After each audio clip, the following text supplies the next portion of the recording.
Corona మహమ్మారి దేశంలో చాప కింద నీరులా వ్యాపిస్తోంది. 2 రోజుల్లోనే కేసులు డబుల్ అయిపోయాయి. రోజు వందల్లో కొత్త కేసులు పుట్టుకొస్తున్నాయి. దేశ రాజధాని ఢిల్లీ సహా పలు రాష్ట్రాల్లో కరోనా వ్యాప్తి కలకలం సృష్టిస్తోంది.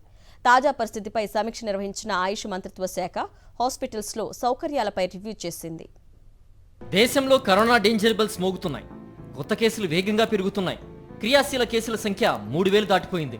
ప్రస్తుతం దేశవ్యాప్తంగా 3395 కోవిడ్ యాక్టివ్ కేసులున్నాయని కేంద్ర ఆరోగ్య శాఖ తాజాగా వెల్లడించింది. శనివారం ఒక్కరోజే 685 కొత్త కేసులు, 4 మరణాలు నమోదయ్యాయి. ఉత్తరప్రదేశ్, ఢిల్లీ, కర్ణాటక, కేరళల్లో ఒక్కొక్క మరణం రికార్డయింది. దీంతో ఈ ఏడాది కరోనా మరణాల సంఖ్య 26కి పెరిగింది. గడిచిన 24 గంటల్లో 265 మంది కరోనా నుంచి కోలుకున్నారు. కేరళలో కరోనా వేగంగా విస్తరిస్తోంది. దేశంలోనే అత్యధికంగా రాష్ట్రంలో 1336 యాక్టివ్ కేసులు ఉన్నాయి. ఆ తర్వాత మహారాష్ట్రలో 467, ఢిల్లీలో 375, గుజరాత్లో 265, కర్ణాటకలో 234, తమిళనాడులో 185, పశ్చిమ బెంగాల్లో 205 కేసులు ఉన్నట్లు కోవిడ్ డేటా చెబుతోంది. ఇక తెలుగు రాష్ట్రాల్లోనూ కోవిడ్ కేసుల సంఖ్య క్రమంగా పెరుగుతోంది. ఏపీలో గత 24 గంటల్లో కొత్తగా ఒక కరోనా కేసు నమోదవగా యాక్టివ్ కేసుల సంఖ్య 17గా ఉంది. తెలంగాణలో ప్రస్తుతం 3 యాక్టివ్ కేసులున్నాయి.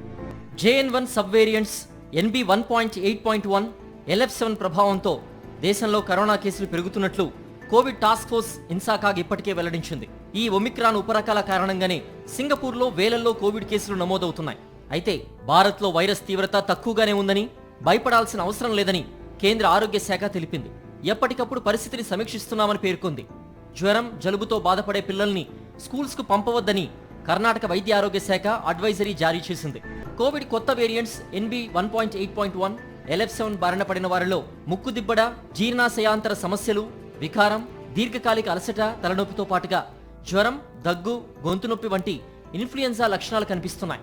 4 రోజులకు మించి ఉంటే చికిత్స పొందాలని వైద్యులు సూచిస్తున్నారు. ఈ వేరియంట్ల తీవ్రత తక్కువగా ఉంది కాబట్టి హోమ్ ఐసోలేషన్లో ఉంటే సరిపోతుందని చెబుతున్నారు. వృద్ధులు, చిన్నారులతో పాటుగా ఇతర దీర్ఘకాలిక సమస్యలతో బాధపడేవారు కాస్త జాగ్రత్తగా ఉండాలని సూచిస్తున్నారు మెడికల్ ఎక్స్పర్ట్స్.